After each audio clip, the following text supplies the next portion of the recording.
一个数字，将近100万。这是大明快要倒下的时候，朱元璋的子孙后代在册的人头总数，100万张嘴全挂在国家的账上，每个人打一出生就领钱，不用上班，不许做买卖，不能考公，唯一的 KPI 就是吃饭，生娃，继续吃饭。再来几个数字，30年不上朝的有1位，给自己封大将军的有1位，躲在后宫烧符炼丹20年的有1位，天天泡在木工房里刨木头，忘了自己是皇帝的还有1位。就这帮人，愣是让一个帝国硬撑了276年。你说荒诞不？这就叫大明。但在聊这帮荒诞皇帝之前，我们得先聊一个最不荒诞的人。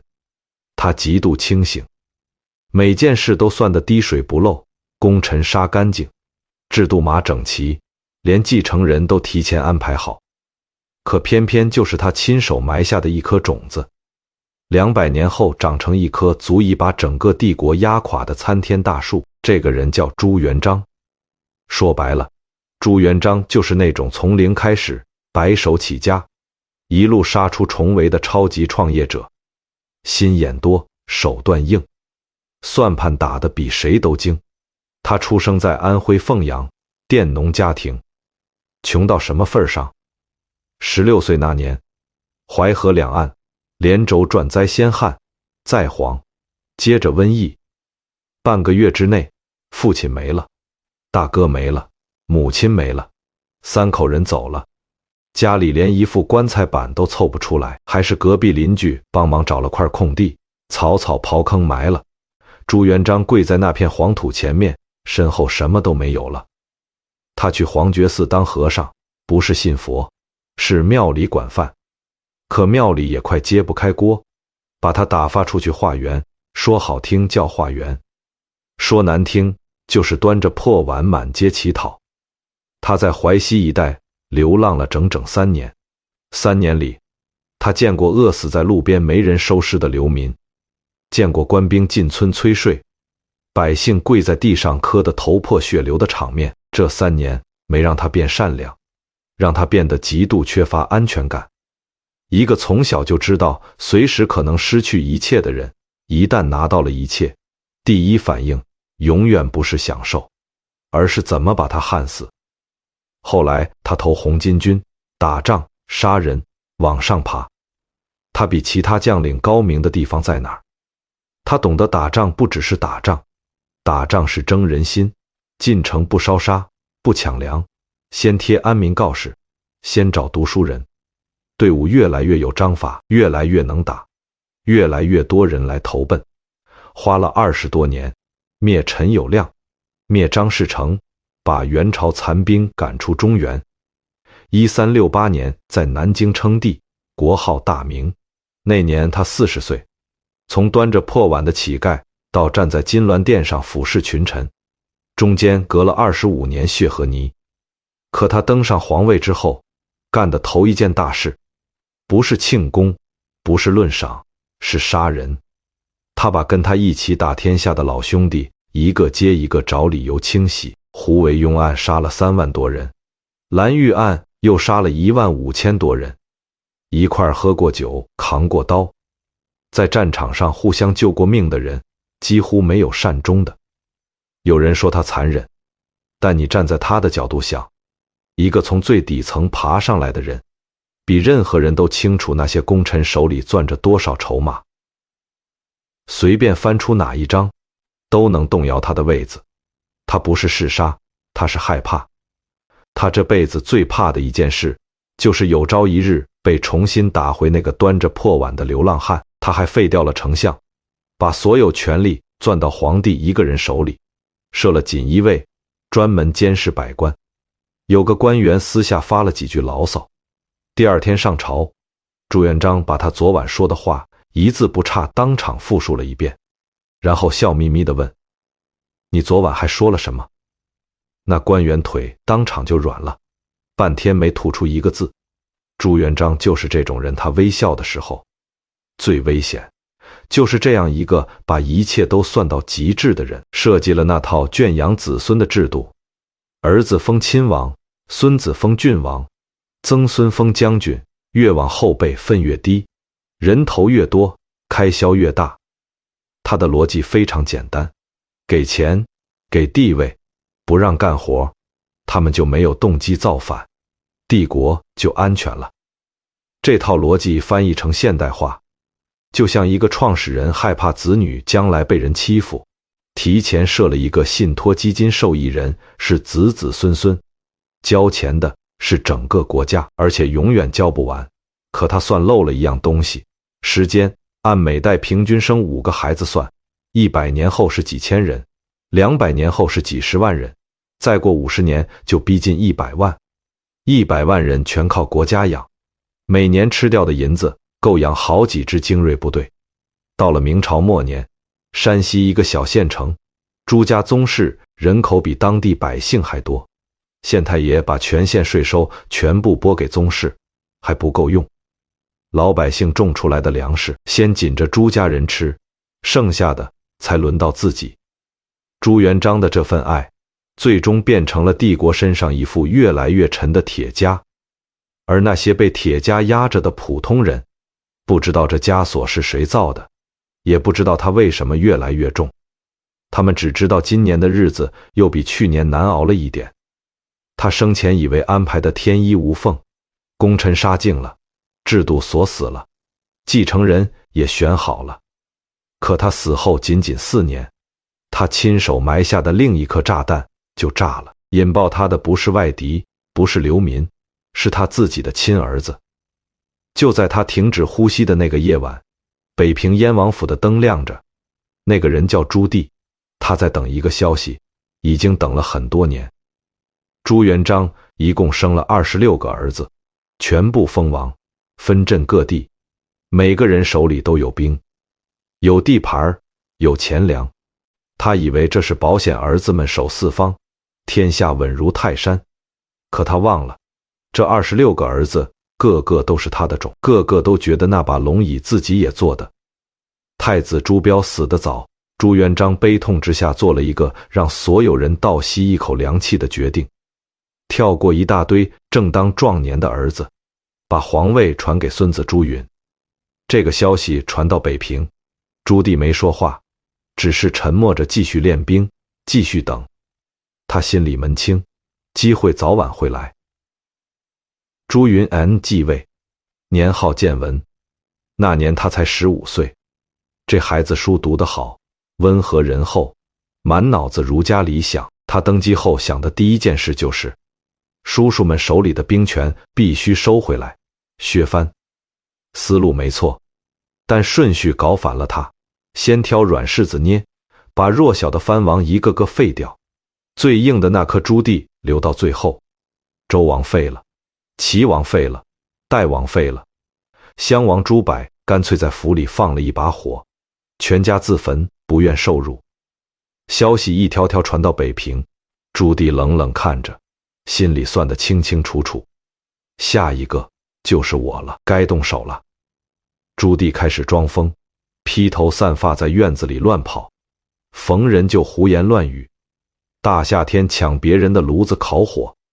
建文帝派来的探子回去汇报燕王疯了，不足为惧。建文帝松了口气，你以为他真疯了？错，他在等一个入场的时机。1399年，建文帝派人去北平抓朱棣的心腹，准备拔掉他的爪牙。朱棣看了，起身说了4个字：等不了了。他以800亲兵起事，打出的旗号叫奉天靖难。翻译成大白话，叔叔要去抢侄子的皇位，但不能这么直说，得找个体面的包装。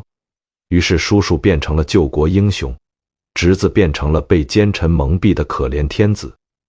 这套话术放到今天就是，我不是来夺权的，我是来拨乱反正的。靖难之役打了4年，以役于北平对抗整个朝廷。朱棣没输，一是他确实能打，手下全是百战老兵；二是建文帝下了一道送命题，战场上不许伤害朱棣本人，不能让叔父背负弑君之名。这道命令等于给朱棣穿了一件防弹衣。朱棣的人可以放开手脚打，朝廷的将领却缩手缩脚，败了卷土重来，赢了继续南推。4年后，兵临南京城下，守将开城投降，皇宫燃起大火，建文帝失踪了，没有尸体，人间蒸发。朱棣把皇宫翻了个底朝天，也没找到人，心里始终不踏实。后来7次派郑和下西洋，官方说法是宣扬国威，但民间一直传着另一个版本。郑和有一项秘密任务，找建文帝，这事到今天也没有定论。朱棣坐上龙椅，年号永乐，头一件事就是清洗支持建文帝的旧臣，其中最惨的是方孝孺。方孝孺是当时天下公认的第一大儒，才华横溢，骨头更硬。朱棣让他起草即位诏书，他拒绝，朱棣好言相劝，他不听，朱棣威胁要诛他9族。他说诛10族又如何？朱棣真的诛了10族，把朋友、学生全算进第10族，一共杀了873人。方孝孺被凌迟处死，据说一直在骂，骂到嘴里被塞了东西，还在用眼神骂。这件事写进了史书，方孝孺成了忠臣的标杆。可还有一件事，史书写的轻描淡写，却比这更让人扼腕。郑和7次下西洋积累的航海图、沿途记录、各地风土资料，本应完整保存下来，那是无价的宝藏。可朱棣死后，礼部一个叫刘大夏的官员把那批档案秘密销毁了，理由是留着只会让后人重蹈覆辙。那批档案化为灰烬的时候，离哥伦布出发发现美洲还不到60年。那把火烧掉的不只是几箱纸，是一个帝国向外看的全部可能性。而门外的世界正在加速狂奔，朱棣就是这样一个人，一手缔造永乐盛世，一手烧掉更大的可能。既是把方孝孺10族灭尽的暴君，也是让郑和带着丝绸瓷器去非洲送礼的帝王。你说他是雄主，对；你说他是暴君，也对。赢家身上永远同时贴着2张标签。可他折腾完这一切之后，留下的是一口烧得发烫的锅。他儿子接过来，第一件事就是灭火；他孙子再接过来，继续灭火。父子俩用了20年，把朱棣烧起来的炉温慢慢降了下来。大明迎来一段难得的安稳日子，但好日子里有一颗不起眼的种子，没人注意也没人管，正悄悄往土里扎根。朱高炽，明仁宗，朱棣的长子。史书专门提了一个特征，胖，胖到走路需要人搀扶。朱棣不喜欢他，嫌他太软太文气，觉得他撑不起场面。朱棣更中意次子朱高煦能打仗，性格彪悍。父子俩为继承权暗地较劲了很多年，但朱高炽有一个救命优势，他有个好儿子朱瞻基。朱棣特别喜欢这个孙子，据说当年起兵靖难，一个重要动力就是想把天下传给这个孩子，所以朱高炽沾了儿子的光，顺利接班。他上台后给建文帝旧臣平反，召回被贬的官员，叫停劳民伤财的大工程，减免赋税。这些操作单独拿出来不算惊天动地，但放在朱棣之后就显得格外清醒。可惜他在位不到1年就病逝了，他儿子朱瞻基接班，年号宣德。说起朱瞻基，放到现在就是那种全公司最让人服气的全能型中层，能写方案，能跑客户，能带团队打硬仗。偏偏他最大的爱好是在办公桌上斗蟋蟀。他迷蟋蟀迷到什么程度？全国地方官争相进贡品相好的蟋蟀，一只精品的价格能抵1匹马。民间送他一个外号，蟋蟀皇帝。但就是这个斗蟋蟀的皇帝，把大明治理得相当像样，整顿吏治，处置贪官，减轻赋税，还亲自跑到田间地头问老百姓收成如何。史书记了一个细节，他微服到田里，碰见一个老农，问日子怎么样。老农说：好啊，这几年税清，年景也不错，能过朱瞻基没表露身份，点了点头就走了。那个老农大概一辈子都不知道，跟他拉家常的是皇帝，父子俩加起来在位20年，史称仁宣之治。这20年，粮仓是满的，边境是稳的，民间是安定的，老百姓不用担心皇帝突然下一道莫名其妙的旨意，不用提防太监来收稀奇古怪的税，日子就那么不紧不慢地过着，春耕秋收，年复一年。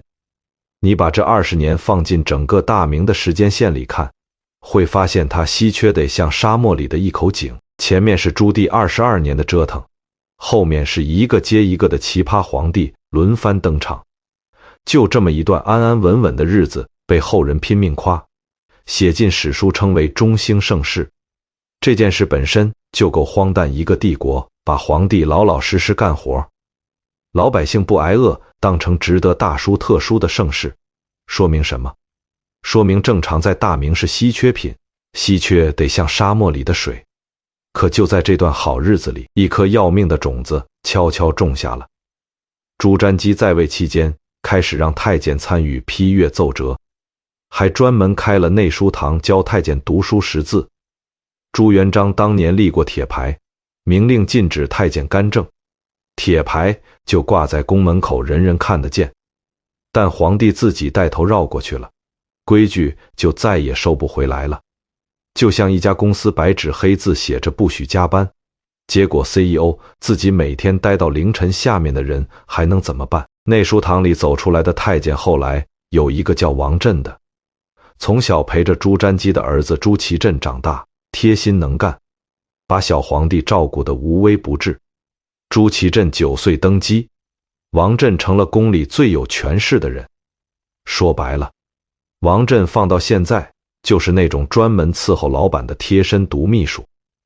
老板喝什么茶他记得，老板今天心情不好他第一个察觉，别人在开会谈业绩，他在帮老板暖杯子，时间久了老板离不开他，他就成了那个不是老板却比老板还管用的人。朱祁镇发烧，王振守在床边，念书念累了，王振讲故事哄他睡。那些大臣一开口就是家国大义，一副随时要训人的派头，反倒是王振知道他今天高不高兴，知道他有点怕黑。你说一个孩子会跟谁更亲？朱祁镇亲政之后，王振的权势大到什么地步？想见皇帝先过王振这关，想升官先给王振送礼。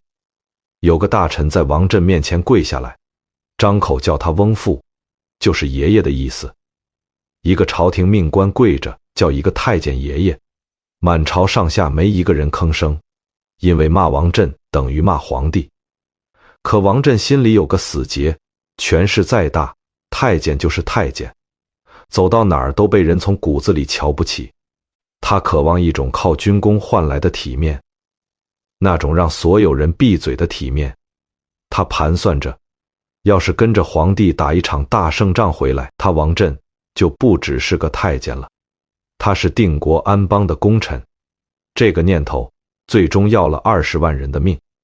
1449年，瓦剌南犯，王振撺掇皇帝，陛下御驾亲征，天子出马，瓦剌不战自退。朱祁镇22岁，年轻气盛，当场拍板，兵部尚书跪地磕头说粮草未备，仓促出征必败。朱祁镇没听王振，没让他听。20万大军仓促上路往北开拔，没多久粮草跟不上，前线惨败的消息一条接一条传来。王振慌了，说撤，走紫荆关，那条路最安全。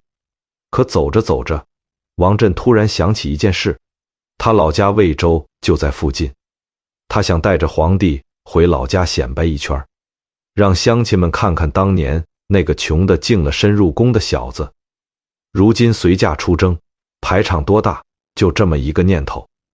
你们当年瞧不起我，你们现在看看。于是撤退路线改道，往魏州绕，绕了一段，他又反悔了，怕大军踩坏他家庄稼。路线再次改道，往土木堡走。你品品这叫什么事？20万条人命，跟着一个太监的庄稼转。大军到土木堡已是傍晚，地势平坦，没水没险，根本不该停。前方石峡有水源，已被瓦剌占了。王振说就地扎营，等辎重跟上再走。这一停，瓦剌四面围死，也先假装议和。明军信了，队伍移动，准备去取水。瓦剌骑兵四面杀来，没水，没险，没退路。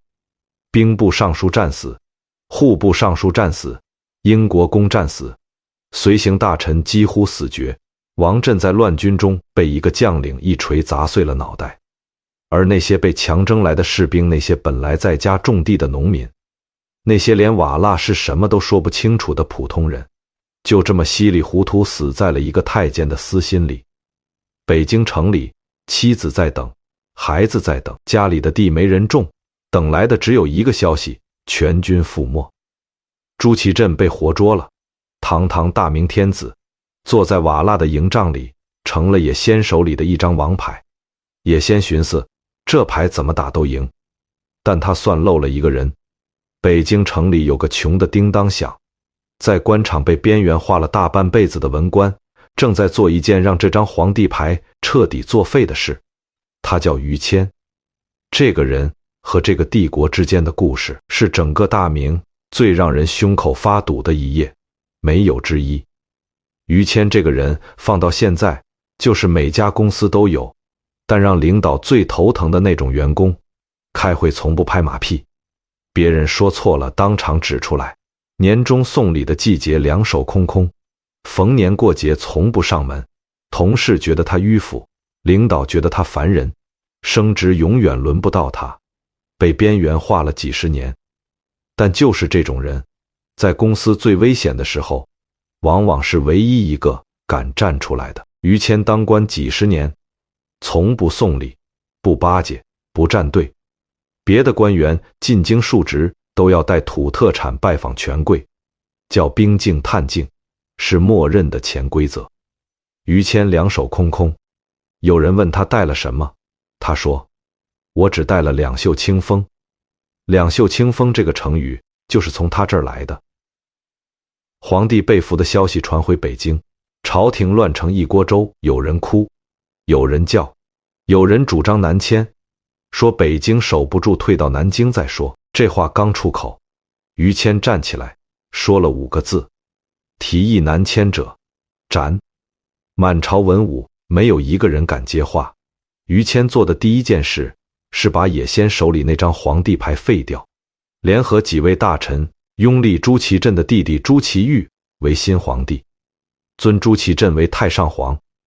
想想看，野先攥着朱祁镇，如果朱祁镇还是皇帝，大明就得乖乖谈条件，要什么给什么。但大明一旦另立了天子，朱祁镇就成了废牌也。先既没法要挟，又不敢杀，只能干瞪眼。也先带着朱祁镇去叩关，喊话说：“你们皇帝在我手里。”开门守将回了一句：“我们已经有新皇帝了。”开门，没门。也先愣在关外，手里这张牌彻底打不出去了。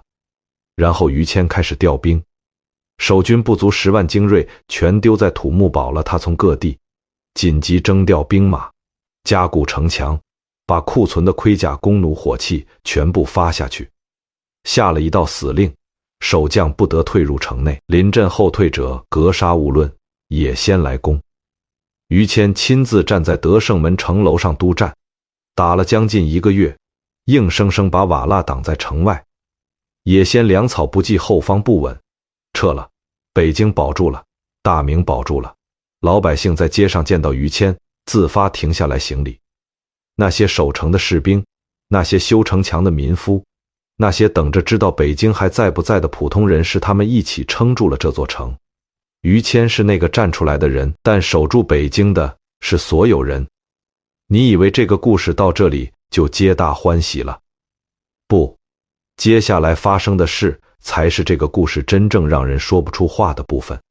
朱祁镇在瓦剌待了1年，也先觉得这个俘虏没什么利用价值，干脆把他送了回来。回来之后，弟弟朱祁钰已经坐稳皇位，他只能被软禁在南宫，门都出不去，一关就是7年。7年后，朱祁钰病重，没有子嗣，皇位悬空。一批大臣趁夜发动政变，砸开南宫的门，把朱祁镇重新抬上龙椅，史称夺门之变。朱祁镇复辟，改年号天顺，做的第一件事杀于谦，罪名意欲谋反。你说朱祁镇有证据吗？没有。于谦家被翻了个底朝天，除了皇帝赐的蟒袍和宝剑，什么都没有。史书记载，朱祁镇签处死诏书时停顿了很久，说了一句于谦是有功的，说完还是签了。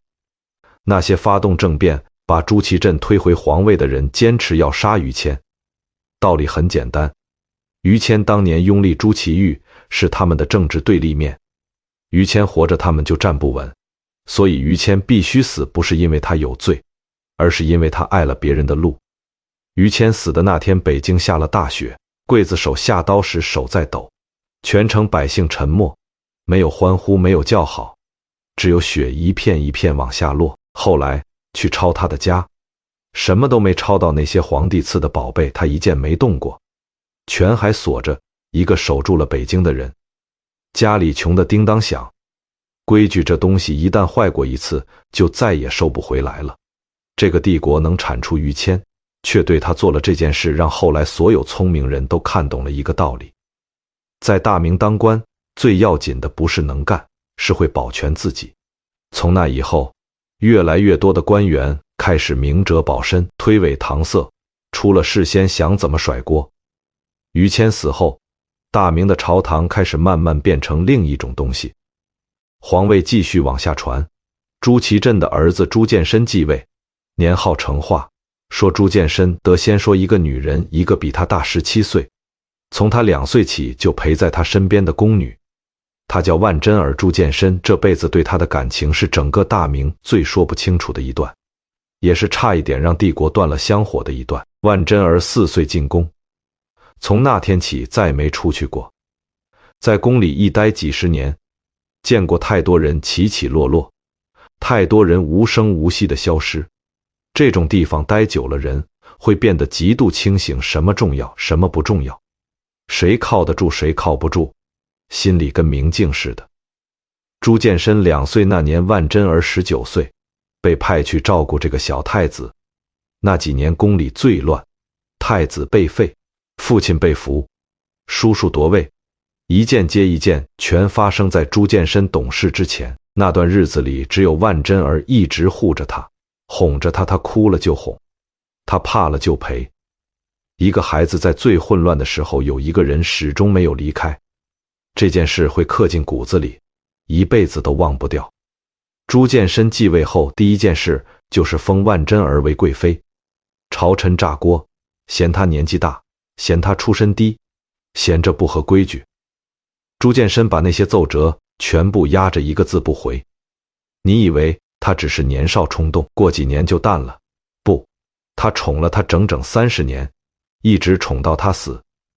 万贵妃放到现在，就是那种能把老板迷得团团转，同时把所有威胁自己的人悄悄排挤干净的高手。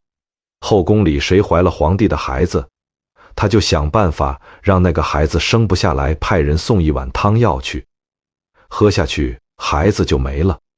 那个妃嫔吓得不敢声张，只能忍着。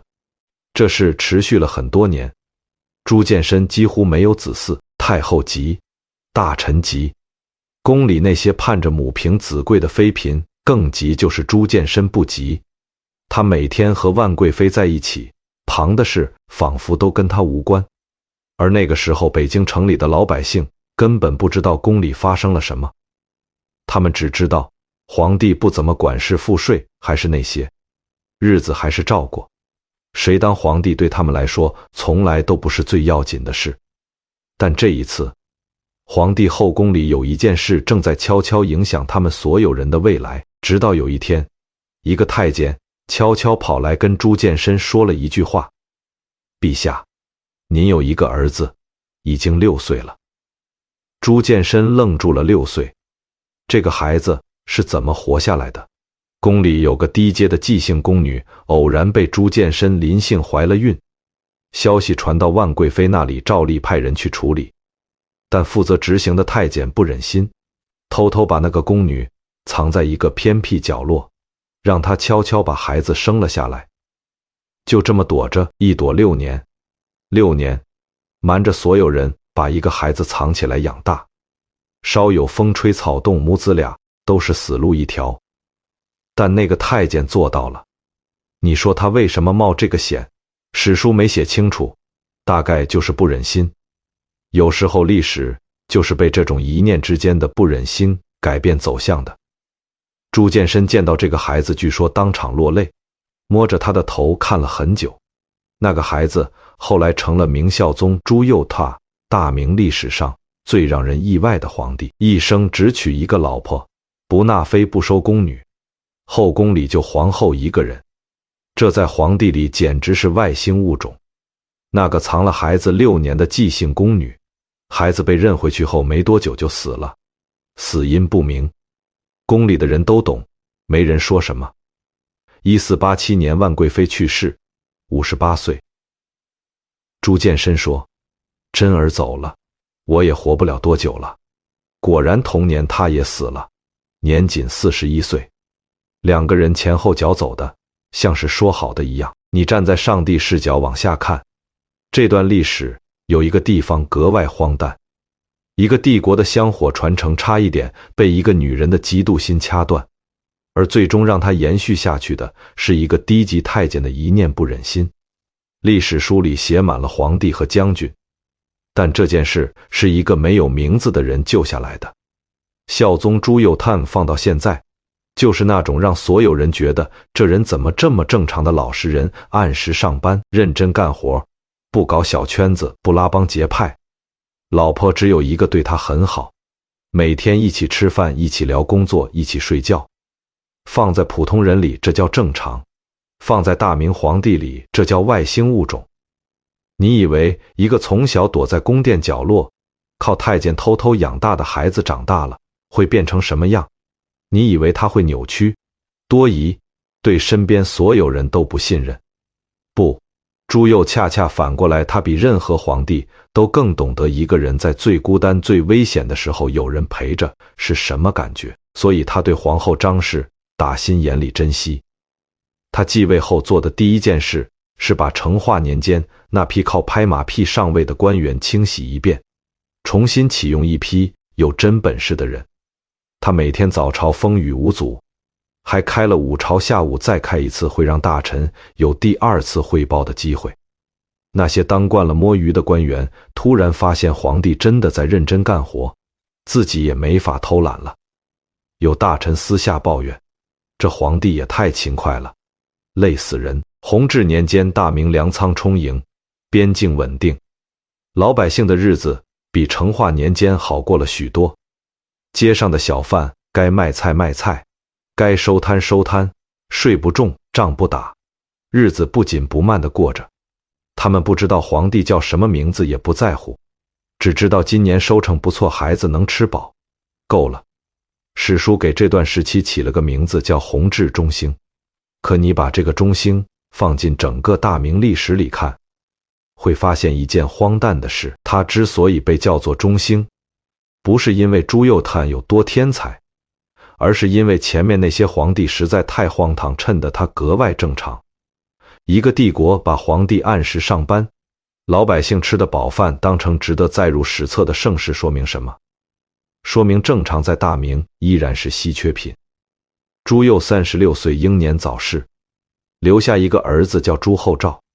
这孩子从小被全宫上下捧着，要什么有什么。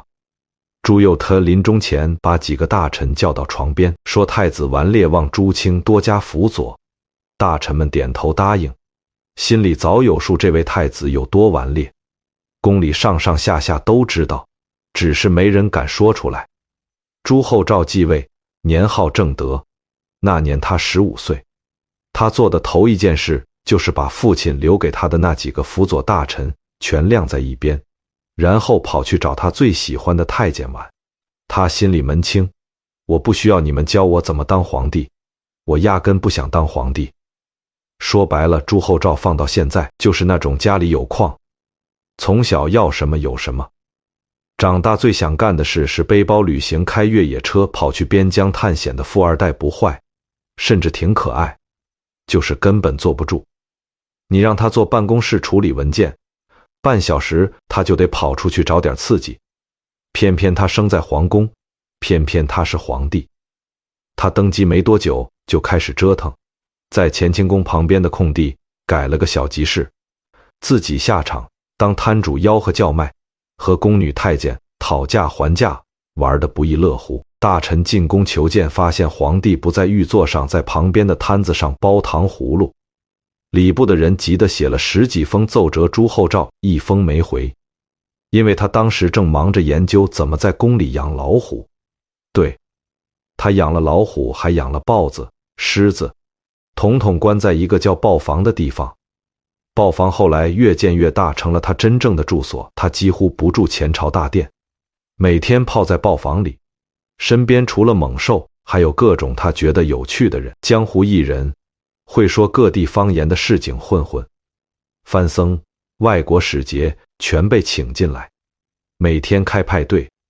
可真正让大臣们抓狂的，不是集市和老虎，是他给自己封了个关总督、军务威武大将军、总兵官，还给自己取名叫朱寿。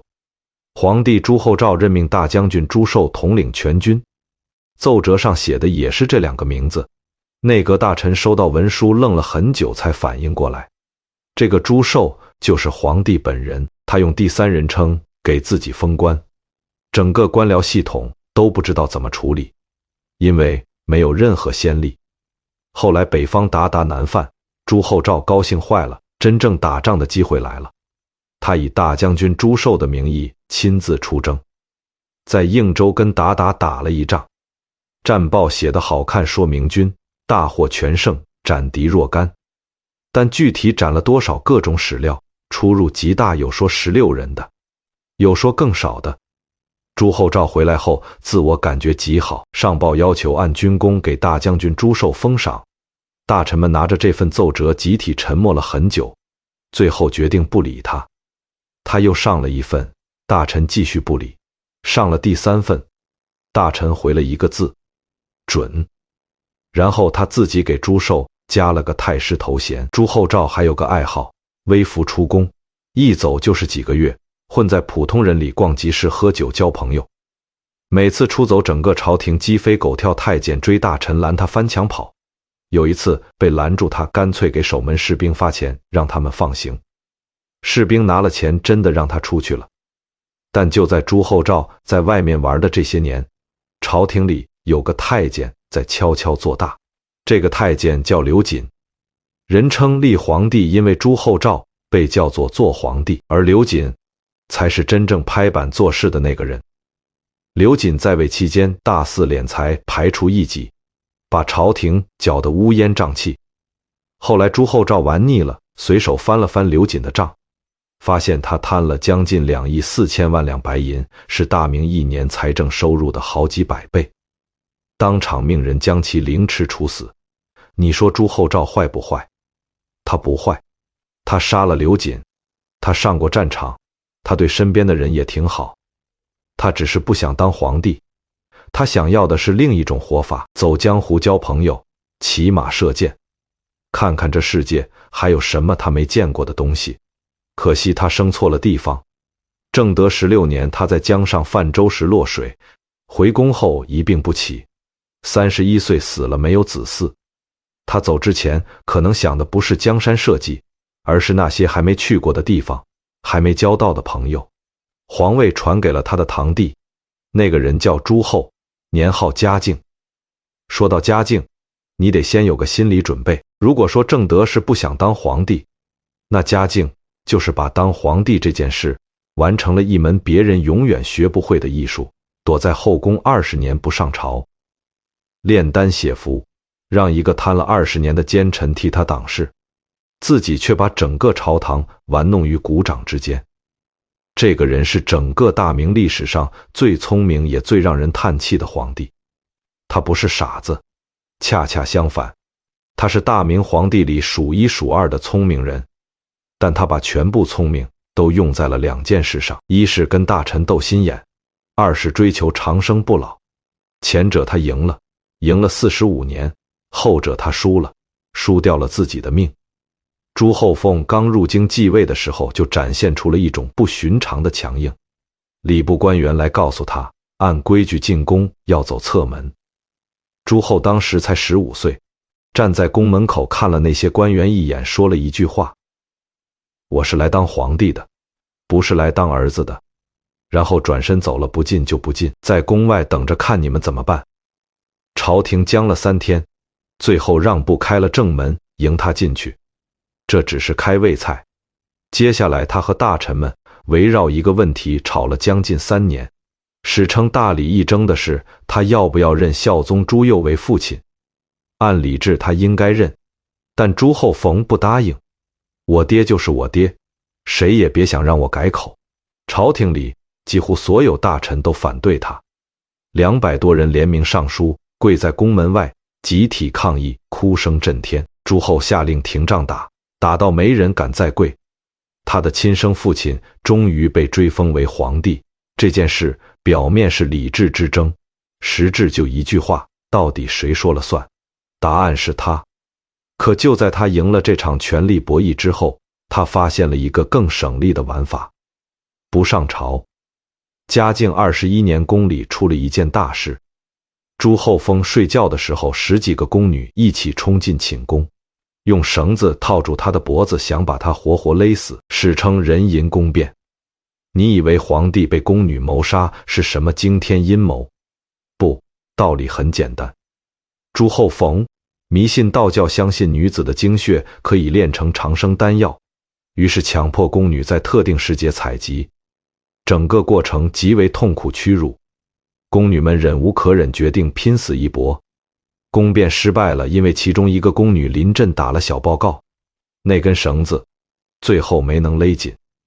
朱厚被吓得半死，昏迷了好几天才醒。参与宫变的宫女全部被凌迟处死，连那个告密的也没放过。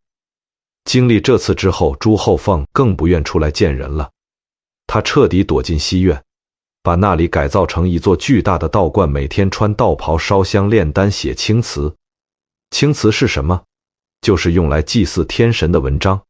朱厚凤每天要写，而且要求文采飞扬。他认为天神只接受好文章，朝廷的奏折他有时看，有时不看，但谁写的青词让他不满意，那人再有本事也得被发配出去。就是在这个背景下，严嵩上位了。严嵩放到现在就是那种专门研究老板喜好，把老板每一个细微偏好都摸得透透的职场老狐狸。他发现朱厚爱青词，就把全部精力砸在研究怎么写出让皇帝满意的文章上。他写的青词，朱厚翁每次看完都点头。于是他一路升到内阁首辅，把持朝政20年。严嵩父子贪污的数字在明朝数一数二，他儿子严世蕃更是嚣张到公开收贿。来送礼的官员排着队，行贿价格明码标价，就差挂个牌子了。朱厚芳知道吗？他知道，他不是真不管事，他是选择性的管。他的眼线遍布朝廷，谁说了什么，谁做了什么，他心里一清二楚。他留着严嵩，是因为严嵩有用，能替他挡事，能替他背锅，能替他跟那些烦人的大臣周旋。等到严嵩彻底没利用价值了，一道旨意，严嵩父子就完了。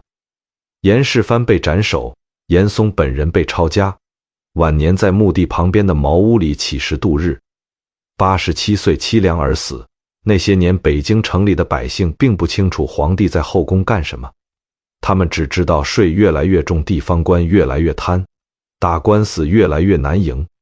有人说皇帝躲在后宫修仙，有人说他在炼长生不老药，说的有鼻子有眼，但这些对他们来说都是远在天边的事。他们只知道今年的粮食又少了，日子又难过了一分。朱厚活了60岁，在位45年，是大明在位最久的皇帝，但他死的方式是整个大明最黑色幽默的一幕：丹药中毒。那些他以为能让自己长生的东西，一点一点在他身体里累积，最终要了他的命。他追了一辈子的长生，用的方式恰恰是缩短他寿命的方式。嘉靖死后，他儿子隆庆皇帝继位，只干了6年就去世了。但这6年里，他启用了一个人，这个人后来差点把大明从悬崖边上拉回来。他叫张居正，大明历史上最强硬的改革家，也是被他亲手救活的那个帝国最终反噬的人。张居正放到现在就是那种空降进一家快倒闭的公司，3下5除2把烂摊子收拾干净，让公司重新盈利，但同时把所有人都得罪了，个变的强硬职业经理人。他做的每一件事都对，但没有一件事让人舒服。他在的时候没人敢动他，他一死，所有人一起扑上来把他撕碎。隆庆最大的贡献就是把张居正推上了台，然后去世了。万历皇帝继位的时候才10岁，张居正以首辅之位辅政，实际上是他在替皇帝做所有决定。他对小皇帝朱翊钧既是老师也是管家，每天早上朱翊钧上朝背书，背得结结巴巴，张居正就站在旁边一字一字的纠正。朱翊钧怕他又依赖他，心情极其复杂。张居正掌权后推行了一套叫考成法的改革，说白了就是给全国所有官员建 KPI 考核，每个人都有明确任务指标，完成了有奖，完不成直接撤职，没有商量余地。这套东西一推下去，整个官僚系统像被踢了一脚，突然动起来了。那些在位子上摸了几十年鱼的地方官发现混不下去了，要么干活，要么滚蛋。接着他推行一条鞭法，把各地乱七八糟的税种合并成一条，统一折算成银两缴纳，减少了官员中饱私囊的空间。他还清账全国土地，把那些被权贵藏起来不纳税的隐田全部重新登记，改革效果立竿见影。张居正掌权10年，国库从几乎见底变成存银400余万两，可供全国使用10年。边境上他启用戚继光镇守蓟门，北方安稳了好几年，老百姓的日子是嘉靖以来最好过的一段，税轻了一点账，少了一点，地方官稍微收敛了一点，也只是一点，但对普通人来说，这一点就是全部。可张居正树敌太多了，改革动了太多人的奶酪，被 KPI 逼着干活的官员恨他，隐田被查出来的权贵恨他，在他手下受过气的人恨他，他活着没人敢动。万历10年，张居正病死，享年58岁。他前脚刚走朱翊钧就翻了脸，张居正家被抄了老小，被赶出宅子，据说有人活活饿死在里面。他儿子被流放，他一手提拔的改革派官员被逐个清洗出朝廷。那些改革成果，张居正用10年建起来的，朱翊钧用了不到3年全部推翻。为什么？因为朱翊钧怕他也恨他，怕的是张居正那种无处不在的管束感，恨的是那些年被压着念书，被盯着上朝，做什么都被纠正的屈辱感。张居正是他的老师，但这个老师太强势，强势到让他这个皇帝觉得自己只是个摆设。现在老师死了，这口气要出干净，出完这口气，朱翊钧就再也不上朝了。万历14年起，他开始了长达30年的罢工，不上朝，不见大臣，不批奏折，连官员任命都拖着不处理。全国各地的知府、巡抚出现大量空缺，有些位置空了10几年没人补，大臣给他写信骂他，他不回，大臣集体跪在宫门外请愿，他让太监出来说一句皇帝身体不适，然后没有然后了。你说他是懒？不，他不懒，他是在赌气。一个皇帝用30年的沉默对抗整个官僚系统，两败俱伤，帝国最后的元气就在这场赌气里慢慢耗尽了。那些年老百姓过得怎么样？张居正死后税又加重了，地方官又开始搜刮，那一点点喘息的空间又被慢慢堵死了。他们不知道皇帝在赌什么气，也不在乎，只知道今年的收成又不够，日子又紧了。然后是天启朝，朱由校继位。这个人放到现在就是那种天生有工匠天赋，一辈子应该去做家具设计师的人，偏偏生在了皇宫。他做木工的时候，有一种旁人打扰不了的专注，一待就是一整天。刨木头、打榫卯、雕花纹，做出来的东西据说精巧的让专业工匠都叹服。有大臣进来禀报紧急军情，他头也不抬说：“放着吧，让魏忠贤处理。”然后继续刨他的木头。魏忠贤就是靠这句让魏忠贤处理，一步一步走上了大明权力的顶峰。魏忠贤出身市井，年轻时是个无赖，赌钱输光了，债主上门，走投无路，自己把自己淹了，净身入宫。他没读过书，大字不识几个，但他有一样天赋，极善察言观色，知道什么时候说什么话，知道怎么让人高兴，知道怎么让自己变得不可替代。他先讨好了朱由校的乳母客氏，两人结成政治联盟，把宫里其他势力逐一排挤，牢牢控住了皇帝身边的一切。朱由校不在乎这些，他真的不在乎。他的世界里最重要的事是今天这块木头的纹理顺不顺，这个榫卯合不合缝。他把国家交给魏忠贤，就像一个掌柜把店面交给伙计，自己去后院种花了。魏忠贤得到这个机会如鱼得水，他大规模排斥异己，不服的官员贬的贬，杀的杀，流放的流放。他最恨东林党，那是一批讲气节、讲道德，动不动批评朝政的文人官员。魏忠贤给他们扣上结党营私的帽子，然后大开杀戒。杨涟、左光斗、魏大忠，这些东林党骨干被逮捕入狱，一个个死在诏狱里。杨涟临死前把自己所受的酷刑一笔一笔写下来，用血写的藏在衣服里带出狱，后来被人保存下来，几百年后还能看见。你以为这就是最荒诞的了？还有更荒诞的。魏忠贤权力到达顶峰的时候，全国各地开始给他建生祠。生祠是什么？就是给活人立的庙，里面供着他的塑像，官员要定期去跪拜行礼。浙江巡抚率先在杭州建了一座规格暗孔庙来，占地极广，雕梁画栋。消息传出，其他省的官员纷纷效仿，生怕落后。一时间，全国各地魏忠贤的生祠如雨后春笋，数量超过40座。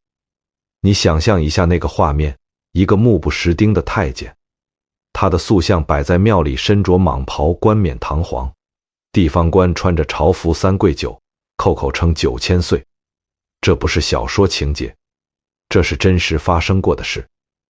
还有一个监生叫陆万龄，上书建议把魏忠贤配享孔庙和孔子并列受祭，理由是孔子教人读书，魏忠贤教人做事，功劳一样大。这份奏折呈上去，魏忠贤看了大概也觉得太离谱，没有批准。但这件事能被一个读书人认真写出来并且呈上去，已经说明那个时代的精神状态到了什么地步。百姓在街上听说了，笑了笑，又低下头去干自己的活，日子该怎么过还怎么过，管他太监还是孔子。朱由校在位7年，天启7年，他在西苑泛舟时落水受了寒，一病不起。临终前，他把弟弟朱由检叫到床边，说了一句话：魏忠贤可用，勿疑。然后去世了，年仅23岁。他留下的是一个被魏忠贤祸害了7年的帝国，一句让弟弟将信将疑的遗言，和一屋子精心雕刻的再也没人欣赏的家具。那些家具是他这辈子真正用心做过的东西。至于这个帝国，他从来没付出过同等的心力。朱由检继位，年号崇祯，大明最后一个皇帝。他和哥哥完全不同，勤政节俭，有理想，励精图治。他上台后干的第一件事就是铲除魏忠贤，干净利落，让所有人看到这个皇帝跟他哥哥不一样。但他没想到，等待他的事一道根本解不开的题。说白了，崇祯放到现在就是那种每天第一个到公司，最后一个走，把每份文件看3遍，开会从不迟到的工作狂老板，勤奋负责有原则，绝对不是坏人。但偏偏他越努力，公司垮得越快，因为他有一个致命的毛病，他不信任任何人，包括他自己提拔起来的人。他接手的时候是一副烂得不能再烂的牌。北方有皇太极的后金虎视眈眈，西北有李自成的农民军此起彼伏，国库几乎见底，朝廷党争激烈，地方上旱灾蝗灾连年不断，百姓流离失所。任何一个问题单独拿出来，都足以动摇国本，全压在了他一个人身上。铲除魏忠贤那一手干得又准又稳，先稳住，再找准时机发难。魏忠贤被贬出京城，接着被逮捕，途中自缢。朝野上下都觉得这个年轻皇帝不简单，大明也许真有救了。但问题很快暴露出来，朱由检极度多疑，而且刚愎自用。一个大臣今天被重用，明天可能因为一件小事被怀疑，后天就被撤职查办。他在位17年，换了50个内阁大臣，平均每个人干不满4个月。你想想这是什么概念？公司的 CEO 平均不到半年就被换掉，下面的员工根本不知道该听谁的。政策朝令夕改，所有人都在观望，没人敢真正做事，因为不知道哪天就轮到自己。不止如此，他杀了11个总督，杀了7个巡抚，杀了无数他曾经信任过的将领，其中包括在辽东苦苦撑了多年的袁崇焕。袁崇焕是当时大明最能打的边帅，凭一道关宁防线把后金挡了好几年，后金攻不进来，就使了反间计，故意散布消息说袁崇焕和后金有密约。朱由检信了，把袁崇焕逮捕，以通敌罪凌迟处死。袁崇焕死的那天，北京百姓自发聚在刑场围观，有人买了他的肉生吃，以为在惩罚一个叛徒。一个为帝国拼命的人被皇帝定了罪，百姓就真的相信他是罪人。这个细节比任何评论都更能说明那个帝国到底烂到了什么程度。朱由检还有一个毛病，出了事不肯担责，永远在找人背锅。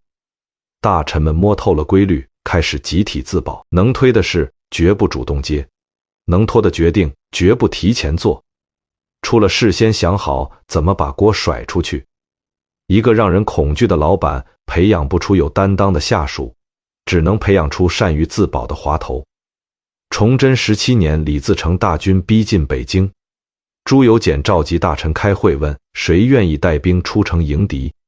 满朝文武没有一个人站出来，他哭了，说诸臣误我。但大臣们心里清楚，不是他们误了他，是他把所有人都逼成了这副样子。那一夜，北京的守将打开了城门，不是被攻破的，是主动开的。朱由检在眉山上吊之前，在衣服上写了一行字：朕非亡国之君，臣皆亡国之臣。他到死都认为责任在别人，不在自己。这句话读来让人心酸，不是因为他说错了，而是因为他既没说错，也没说全。他确实不是坏皇帝，他的大臣里确实有很多不尽职的人，但最根本的问题是，一个帝国积累了200多年的烂账，不是靠一个勤政的皇帝就能还清的。他努力了，但方向全错了。他用力过猛，把最后一点元气也耗干了。他死的那天，陪着他走到最后的只有一个太监，叫王承恩，自愿跟着他一起上吊殉死。偌大的皇宫，文臣跑路，武将投降，最后陪皇帝赴死的是一个太监。这个细节不需要任何评论。大明到这里按理说应该画句号了，但故事还没完。南方还有人打着大明的旗号，在残山剩水里争着要做这个破碎帝国的最后继承人，而他们争夺的方式比大明灭亡本身还要荒诞。李自成进北京那天，城里百姓的反应出奇的平静，不是不在乎，而是这几年战乱不断，饥荒连年，很多人连明天能不能吃上饭都不知道。皇帝是谁对他们来说已经不是最要紧的事了，能不能活才是。李自成的军队进城下了严令秋，毫无犯不许骚扰百姓，违者斩。城里商铺还开着，菜市场还在摆摊，街上的人该干嘛干嘛。头几天甚至有百姓出来围观，想看看这个新朝廷什么气象。大家心里都有个朴素的盼头，换个人当皇帝说不定日子能好过一点。但李自成手下有个人坏了他的事，这个人叫刘宗敏，他麾下最能打的将领，也是最不受约束的一个。刘宗敏进了北京，见遍地金银，开始对城里的官员和富户大肆拷打追降，手段极为残酷，刑具架起来哭声震天，从皇城根一直传到城外。那些原本观望的百姓听到这声音，把门关上了，心里那点盼头也碎了。可就在这时候，更关键的变数出现了。镇守山海关的吴三桂手里有几万精兵，是挡住关外清军的最后一道门。李自成派人去招降他。吴三桂本来已经动摇，有意投降，但偏偏在这个节骨眼上，他父亲在北京被刘宗敏抓去拷打所擒，他的爱妾陈圆圆也被刘宗敏强占。消息传来，吴三桂当场翻脸，转头去找清军借兵。山海关的大门就这么被打开了。你说这件事最荒诞的地方在哪儿？不在于吴三桂降清，不在于清军入关，最荒诞的地方在于推翻大明的农民军在最关键的时刻翻了船。导火索不是政治，不是军事，是一个将领抢了别人的女人，一个帝国的走向被一桩私事改写了。李自成得知清军入关，带兵迎战，在山海关一片时大败仓皇，撤出北京。他在北京城里前后只待了42天，42天他打了10几年，推翻了大明，换来的就是这42天。清军进北京后打出来的旗号是为崇祯皇帝报仇，顺治帝以隆重礼仪厚葬了崇祯，把大明的名义都接了过来，姿态做得很漂亮，让不少北方汉族官员和百姓觉得这个新朝廷说得过去，可以跟着走。但南方不认，南方还有人要在江南重建大明，这些人是整个明末最让人又气又叹的一批，他们有机会，却把每一次机会都亲手扔掉了。扔掉的方式就一个字：征崇祯死后。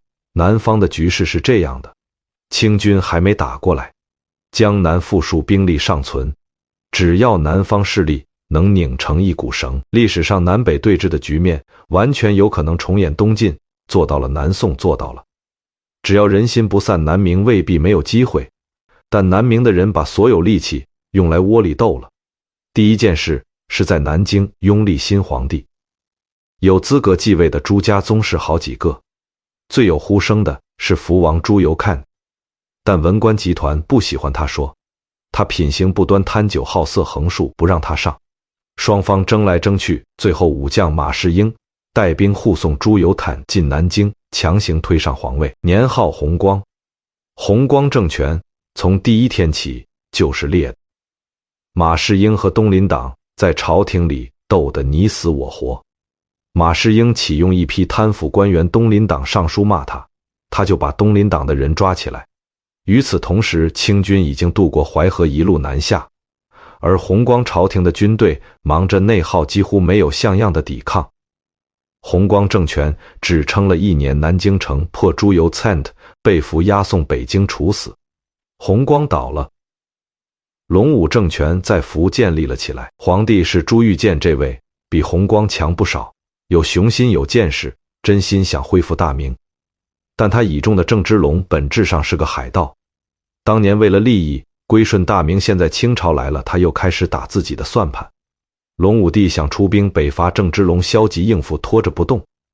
后来清军突破仙霞关，郑芝龙直接投降了，把隆武帝卖了个干净。隆武帝逃亡途中被俘绝食而死，然后是永历政权。皇帝朱由榔在西南一带支撑了将近20年，是南明存续最久的政权。但这20年他基本上是在跑路。清军打来跑广西，广西守不住跑广东，广东守不住跑贵州，贵州守不住跑云南，云南守不住跑缅甸。跑到缅甸这一段是整个南明最狼狈的时刻，永历帝带着一大群臣子家眷流亡到缅甸，向缅甸国王请求庇护。缅方起初答应了，但后来把永历帝软禁起来，还把他身边的随从大肆屠杀，史称咒水之南。那一天，几十个跟着他一路跑来的大臣和将领死在了缅甸的土地上。最终吴三桂带兵进入缅甸，将永历帝引渡回来，在云南昆明用弓弦勒死。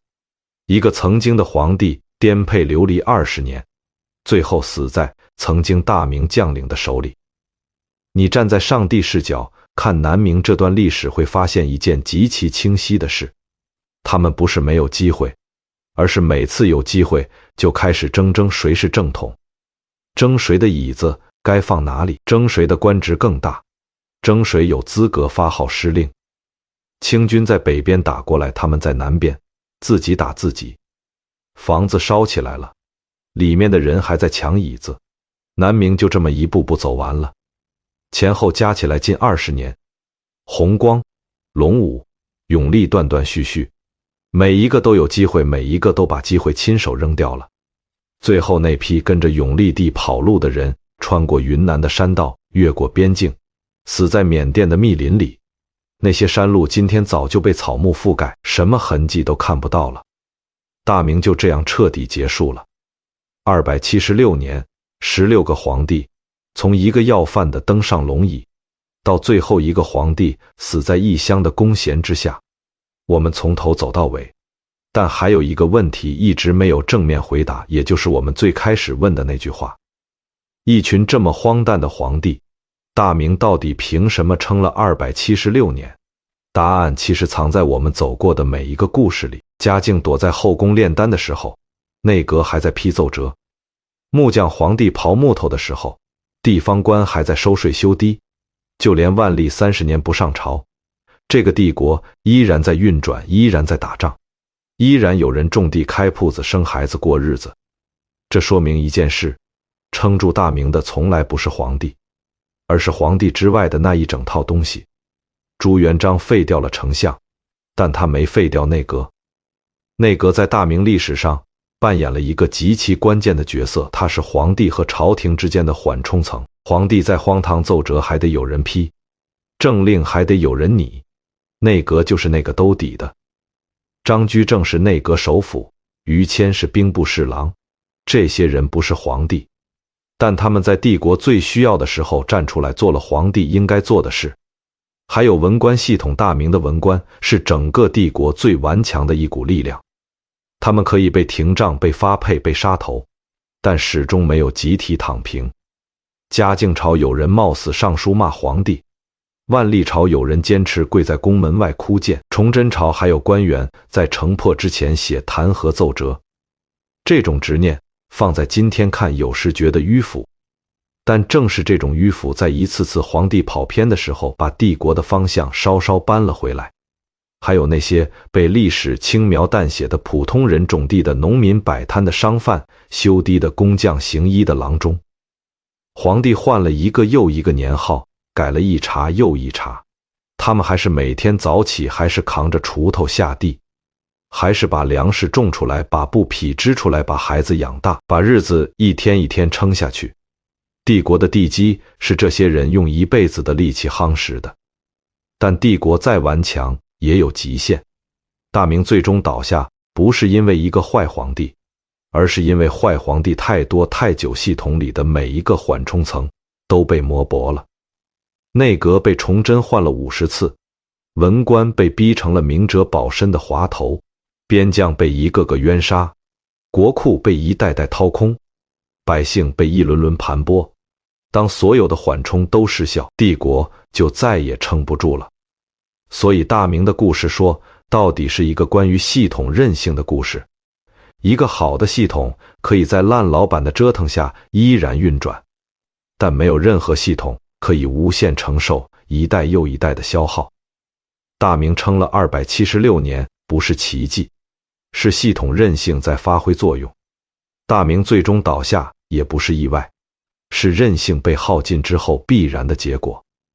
我们在这个故事里笑过那些荒诞的皇帝，也叹过那些被辜负的人，但站在最远的地方往回看，这些荒诞和悲凉都只是一个文明在漫长时间里不断试错、不断消耗、不断重组的痕迹。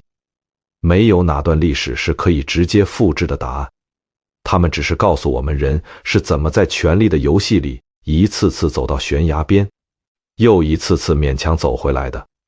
那些在南方颠沛流离的皇帝，带着朱家最后一点血脉，在缅甸的密林里，在云南的山道上，一步一步走向终点。那些跟着他们的人，有人为了忠义，有人因为无路可走。他们走过的山路今天早就被草木覆盖了，什么痕迹都看不到了。但那些在乱世里种地的人留下来了，他们的后代在同一片土地上继续种地，继续生活，继续把日子一天一天过下去。历史书里记住的是那些荒诞的皇帝，是那些惊天动地的政变，但真正让这片土地延续下去的，是那些没有名字的人，那些每天早起扛着锄头，不管谁坐龙椅都把地种了的人。故事讲完了，窗外不知道什么时辰了，也许还有星光，也许已经快天亮了。那些皇帝们的荒诞和挣扎都已经沉进了时间的深处，压在厚厚的史书底下，安静得很。我们读完这段历史，不是为了嘲笑谁，也不是为了崇拜谁，只是想明白，我们走到今天这一步，中间有多少弯路，有多少代人的力气，才换来了眼前这一盏灯，这一张床，这一个可以安稳睡觉的夜晚。先睡吧。